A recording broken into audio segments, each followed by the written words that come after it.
Welcome to this episode of the GE Show. In this episode, we're going to delve deeper into the world of film and film festivals.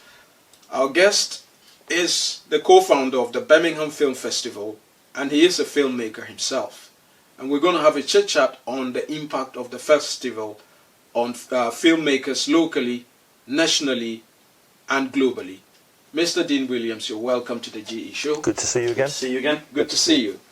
Now, Dean, I know that the Birmingham Film Festival has been in existence for quite some years now. How did it all start? So yeah, you're right. It's the 10th year this year, so the big anniversary. And it came about. Myself and Kevin, who run the festival, we were working on a feature film, and we were sat down one day after the shoot thinking about what we're going to do with the film. Are we going to get a distribution deal? Are we going to go to the streaming services? Are we going to do the festival circuit? And then we had this kind of eureka moment where, how come there's not a Birmingham Film Festival? There's a Cardiff one and a London one, and so it often, if there isn't one, there's a reason. But we couldn't really come up with a reason why. So within a week of that conversation, we'd kind of booked a venue, set the date, and here we are 10 years later. What have been the achievements in these 10 years? The achievements, lots of different achievements, small little achievements of what really kind of warms my heart in a way is seeing filmmakers come together, making things specifically for our festival and other festivals, and just making content. But it's the collaboration, so people coming together from year one, coming to our gala awards, sitting down on a table with people they might only know via social media or they don't know at all. And then the next year, they've put a film in, which is a collaboration that they've worked together because, it's all about the networking. And I want us to talk particularly about, upcoming filmmakers. I know that making an entrance into the film market is an uphill task for, young filmmakers especially. How does your film festival give them that opportunity to explore and then get into the market? Yeah, so that was the other reason of putting it on is to give we found as filmmakers ourselves, it's very difficult, it's hard enough making a film, the whole pre-production, post-production, the shoot itself, but it's even more difficult to get your film out there and give it an audience. So that was one of the ideas of the film festival, is putting on a platform so the filmmakers can show it on a big screen, can share it with big audiences, not just their family and friends and their small inner circle that are all going to say, yeah, that's an amazing film. Like-minded filmmakers that can be a little bit more, have a bit more of a critique. But putting people in the room, these young and upcoming filmmakers, with people that are doing it, working in the industry, and the ones that have been there and done it as well. So it's all the different layers.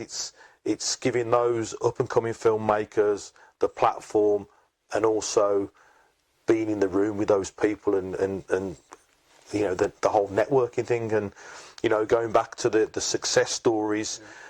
It's inspiring for those young filmmakers to see that these filmmakers that are just a tier or two above have achieved a bit of success. We've had films that have won BAFTAs, that have been shortlisted for BAFTAs and Oscars.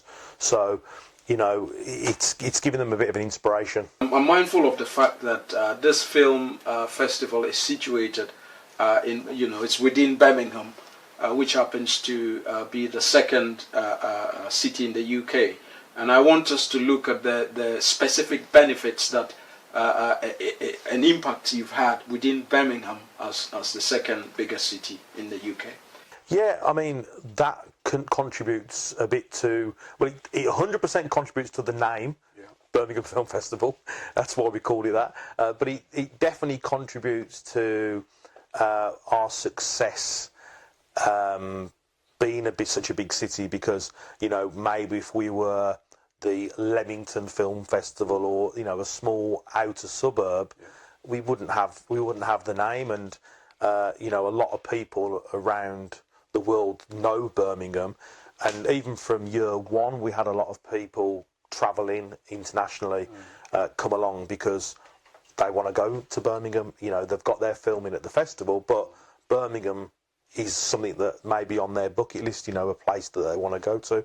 And locally, obviously, we've got a big community, so there's a lot of a network and a bit of a hub that we've kind of, over these last 10 years, we're bringing this collective together.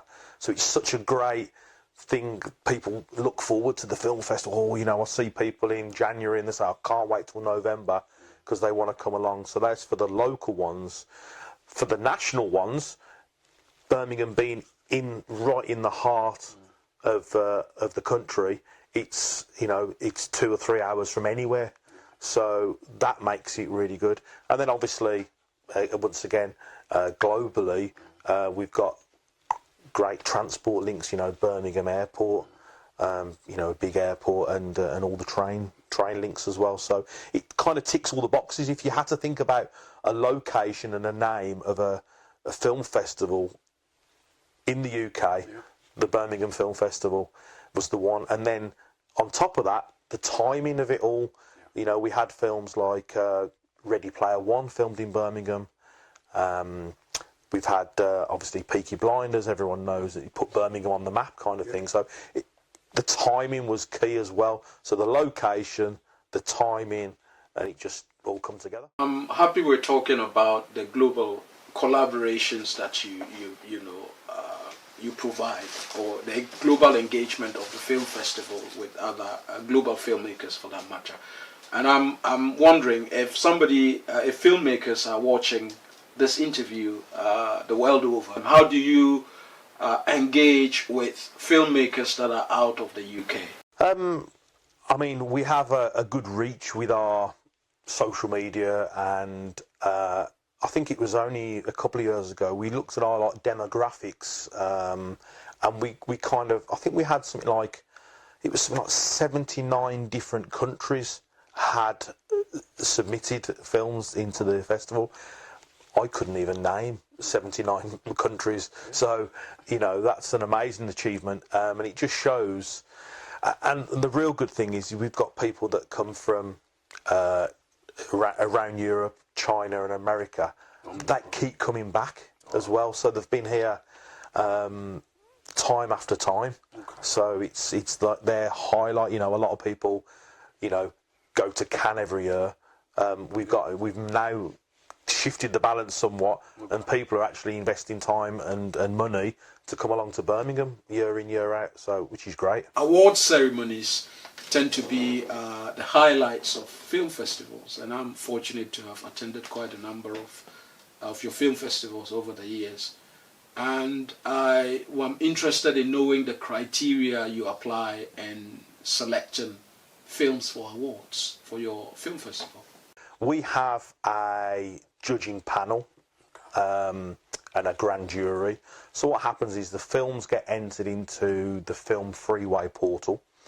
All the films then are accessible to all the judges who will log in. The first job for all the judges is to watch all the films, and we all have a coloured flag so we can make sure that we know that that judge has seen it, that judge has seen it.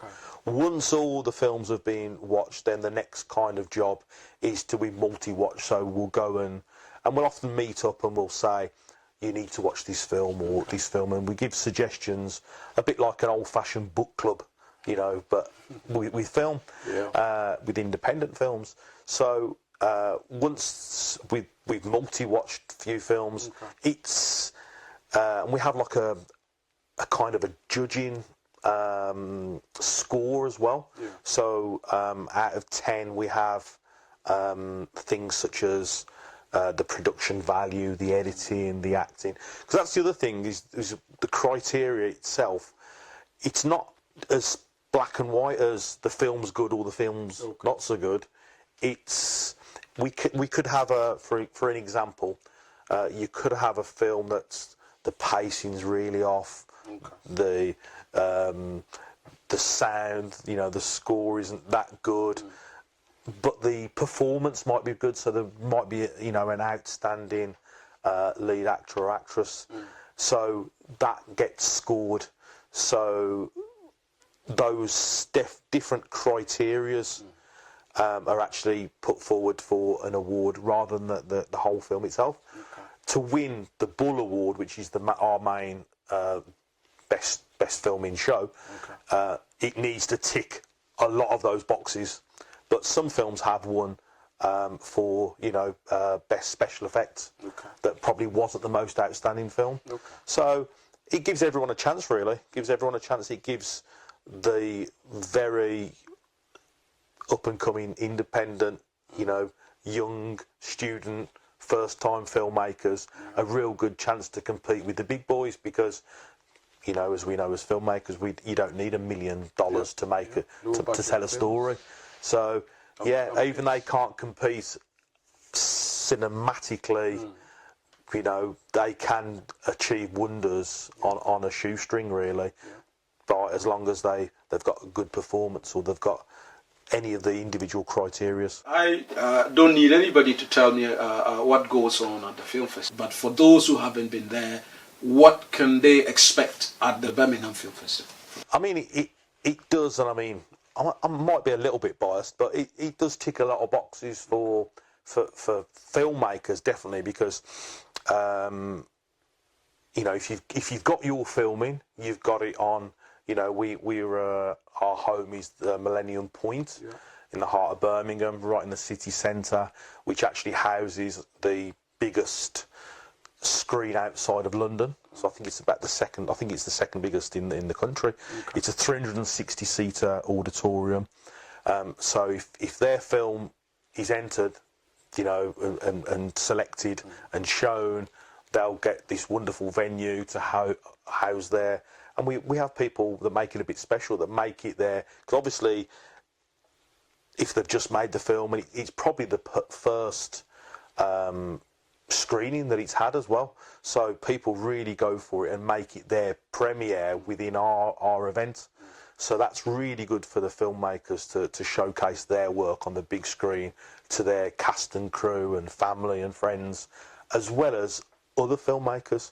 And then I think that is the key thing, really, the other filmmakers. It's that networking, whether you're getting inspirational stories, whether you're looking at someone else's work and thinking, I could do better than that, or I need to do better than that. We're giving them a little bit of a push, and it's giving them confidence as well. If they're up on stage, we do a Q&A after the screening, and people are engaged and asking questions and how do you do this? It's giving them that confidence to go out there and go, do you know what? I can do this. I can turn this into a career. And it's so many boxes we tick. We try and do the whole networking. We put people in the room with other filmmakers, whether they're, as I say, a tier or two above, trying to give career opportunities. Fundamentally, getting people to make things, because without making films, we wouldn't have a film festival. So we need them to make and to enter the films in. It's giving them the confidence to go out there and make things, but also to sell themselves and pitch their ideas. If they've got a bit more confidence in their project and what they can do. And also, we have these, what we didn't want to do, and we kind of, the early days, we kind of just did, it was just kind of screenings, like a lot of festivals, because most film festivals are over a weekend. We run over 10 days, so we've got a good programme to fill.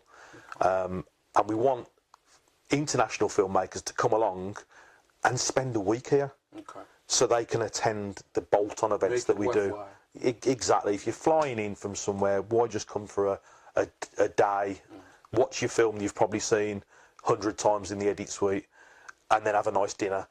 Come along and come to the events. So we put on seminars, talks, workshops from industry professionals, you know, we theme it different times. So in the recent years, we've had, you know, how to sell your movie, how to, specifically for actors, how to do, how to audition, how to use lighting, you know, all these different facets that we need, and we, as these seminars and workshops. And then, as you say, the big gala awards, which is the fancy dress up, red carpet. yeah. Have your photo with a paparazzi in front of the media wall, and feel like a Hollywood star. You know, you might have only made a 5-minute movie, and that's cost you 20 quid because you just bought a pizza for everyone to share. But you can feel like a Hollywood A-lister by coming along and coming to the gala and knowing that you were part of the Birmingham Film Festival. In order to give people watching what times the film festival takes place, if you can just give them a sense of when the film festival normally takes place. Yeah, so we run every November. So all should have researched. I think this year's the 14th of November. Okay. So as I say, it runs for 10 days. Right. Yeah, we start on the Friday night. We have a bit of a opening party. So we have a DJ. People come along, dress up a little bit. The opening night. Sometimes we do an opening screening as well on that night, as well as. And then it really kicks off on the Saturday morning then. So the weekends we kind of do, we do 2-hour blocks of films. So you could come along and watch one feature film, or you could have 7 or 8 short films. You could have 2 documentaries and a music video, you know. So it's really good. It's a bit like, if you go to a music festival, I always think of the bit of an analogy, is that instead of going to see your favourite band, you're going there to see maybe your film, or, which we're trying to open it up to people that, the general public, so they could come along and watch films. Okay. You're not quite sure what you're going to get. You know, mixed bag, yeah, definitely. If you're in that 2-hour screening and you're watching something that could be, you know, hard hitting, something that could be fun and light, something that could be action. It's a real mix, and yeah, I remember always going to see. I went to the cinema many years ago, and I can't remember what film it was that I was going to see, but it was sold out. So I ended up going, oh, I'll watch that, and it was From Dusk Till Dawn, Tarantino, and it wasn't what I expected. I hadn't seen any trailers for it. And I loved it because it was just like, oh, I didn't see that coming. So it's kind of that kind of vibe, you know, because the films aren't plastered all over on the side of buses. You're coming along to watch some independent movies. You don't know what they're about. And that's a big surprise sometimes. So we run, as I say, the weekend 2-hour blocks, 10, 12, 2, 4, 6 and 8, Saturday and Sunday. And then in the week we have our 6 o'clock and 8 o'clock screenings throughout the week of an evening. And then, as I say, that's interspliced with some workshops, some panels, some talks. I also know that you're a man of many talents, and I know that it's not just film festivals for you. You are a filmmaker in your own right, a producer.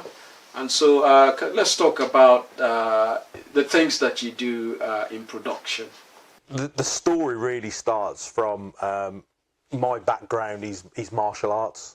So I've always done martial arts, and in fact this year is my 30th year of teaching martial arts. It's kind of weird how it all went, because I got into martial arts from watching film. So, you know, watching the likes of Van Damme and Steven Seagal got me into martial arts. And then it went full circle, because then the martial arts got me then into working into film. Subsequently, I got to work with Steven Seagal and Van Damme, and you know, so it went like full circle. Not many sports relate to movies, and martial arts does, because in most movies if there's not a fight scene, there might be a fall or some sort of action. Right. So it was really cool to to then get into film, and then so I started doing stunt work. My niche thing is fights and falls. Some stunt performers do motorbikes, cars, high falls, burns. Mine's fights and falls mainly. I've got into film with the stunt work. As I worked my way up the ladder, coordinating the stunts. And then as I got a little bit more confident in front of the camera with a bit of acting, and then as I worked how all the cogs worked on a film set, bit of producing. I know it's a lot of films for you, you know, so I don't expect you to watch films for relaxation necessarily. But what do you do to relax when you're not busy and going on with film and film festivals? Yeah, I find it hard to relax because there's always, you know, things to watch, because we have about 1,000 films submitted to the film festival, and we have to, you know, using that judging process I mentioned before, whittle it down to about 200 films that we show over the 10 days. So yeah, I mean, I've cancelled my Netflix and my Disney Plus subscriptions because I've got other films to watch. I still teach my martial arts, I still that, but to relax, I think it's family time really, doing stuff with the kids and days out and that really. That's my, even though that's hard work, that's my kind of thing I do when I'm not full on. What do the kids think about Daddy doing his martial arts? I think it's one of those things where they're just a bit blasé to it, you know, because they're brought up with it. So my my older two, they do a little bit of training with me, so which is quite cool. You know, I don't want to be. I see so many pushy parents that like, right, you got to do this, you know. So it's nice that the kids want to do it and they want to come along. And I mean, they don't listen to me. I have to pair them up with another coach because they don't listen to Dad as much. But yeah, it's quite cool because I think martial arts is such a great thing for confidence building, self-defence, you know, especially my oldest has just gone into secondary school, so obviously you need to look after yourself a little bit. But it's the confidence building more than anything, because, you know, the people that get bullied are the vulnerable ones, and if you're a bit more confident, you've probably got less chance of getting bullied. So, and then obviously the health benefits of getting into doing something like that, because, you know, I've got so many friends that they haven't done since we left school. They haven't done anything since PE. So, but it's getting, if you can get into the right frame of mind, where, you know, I need to do a bit of a workout. I do have a bit of something for yourself, isn't it? Yeah. This is for me. Yeah, I'm doing it. Yeah. We're looking at 10 years of Birmingham Film Festival, and I finally want to. I want your take on the global film festival, film industry. We've come a long way. We now have the advent of AI in filmmaking and all that. As one who is, you know, hosted, if you like, this film festival over a decade, what, in your opinion, is the future of filmmaking? I think there's always going to be. I think there's always going to be film. I think there's always been an evolution. I think a lot of people in the industry are very negative against AI. I'll give you an example. We did a poster, and it was an AI generated poster just to advertise that the submissions were open for the film festival. The engagement we had for that picture was crazy. But most comments were, why have you used an AI? Why haven't you got a photographer to come and, you know, shoot? And it's like, well, because it's a lot cheaper to generate an AI. You get the engagement as well. So I can see both sides, and it is a talk that we've hosted before on AI. I think you've got to go with it a little bit. You've got to just use it as a tool. You've got to use it, because otherwise you'll get left behind if you don't embrace it a little bit. As long as you still keep your morals and your creativity, you know, you can't just go be lazy and say, ChatGPT, write me a film script with about this and that. You know, you've got to use your own creativity. I was talking to a guy the other day that works in TV, and he was saying about how the technology in the cameras, the tracking, so it's literally they can just plonk the camera down and they don't have to, you know, manually zoom in and pan and all that. It follows. So he found it a little bit frightening and scary, but he was also under the impression that you've got to understand it, you've got to embrace it, otherwise you will get left behind. Yeah. So I think you've got to use it as a tool, because fundamentally what we don't want is a situation where all the filmmakers are out of business. Yeah. We want to. There'll be no film industry. Exactly. we want to get people making more stuff, and I think AI can help us make more stuff, because a young up and coming filmmaker probably hasn't got, you know, £1,000 to spend on someone doing some storyboarding, or, you know, so you can use those tools to help. Yeah. You can. It's got cost cutting. A little bit of cost cutting benefits as well, and time. Okay. And then you can spend your time and your money on your passion of filmmaking. Right.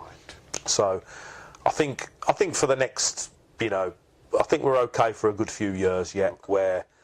But it's all about, I think you've got to keep your morals, keep your creativity, and you'll be all right. Mr. Dean Williams, it's been an honour and a pleasure to host you on this show. We're looking forward to having you next some other time when it's appropriate. Thank you so much. Thank you very much, and come along in November. You're always welcome. Will do. Thank you. Thank you.